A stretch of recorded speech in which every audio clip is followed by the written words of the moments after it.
കൊതിയനായ അപ്പൂപ്പയ്ക്കും അമ്മൂമ്മയ്ക്കും അവസാനം എന്ത് സംഭവിച്ചു? കൊച്ചു പുരയ്ക്കലെ അപ്പൂപ്പൻ, പിച്ചക്കാരനൊരപ്പൂപ്പൻ. പിച്ചക്കൊരു നാൾ പോയപ്പോൾ പച്ചരി കിട്ടി ഇരുന്നാളിൽ. പച്ചരി കൊണ്ടൻ അപ്പൂപ്പൻ കൊച്ചുപുരയ്ക്ക് ചെന്നപ്പോൾ അമ്മൂമ്മയ്ക്കൊരു കൊതി തോന്നി. അപ്പം ചുടുവാൻ കൊതി തോന്നി. പച്ചരി വേഗം കുത്തിയിട്ട് ശർക്കര ചേർത്ത് കലക്കിയിട്ട് ചൂടുപറക്കും മൂന്നപ്പം ചുട്ടു നിരത്തി അമ്മൂമ്മ. വായിൽ വെള്ളം നിറഞ്ഞപ്പോൾ ഉള്ളിലൊരാശ പെരുത്തപ്പോൾ കൊതിയെന്നപ്പോൾ അപ്പൂപ്പൻ കയ്യിലെടുത്തു രണ്ടപ്പം. അത് കണ്ടപ്പോൾ അമ്മൂമ്മയ്ക്ക് ഐശ്വമൂത്തു പെട്ടെന്ന്.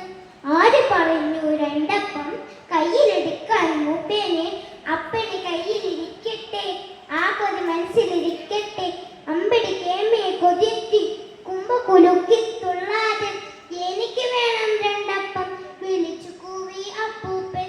തിപ്പുവേറ്റോ ഞാനല്ലേ, അപ്പം ചുട്ടോ ഞാനല്ലേ, എനിക്ക് വേണം രണ്ടപ്പം വാശി പിടിച്ചു അമ്മൂമ്മ.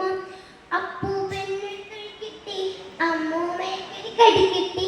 നല്ലൊരു പൂമഴി കണ്ടെത്തി കൊതിയെന്ന നമ്മുടെ അപ്പൂപ്പൻ.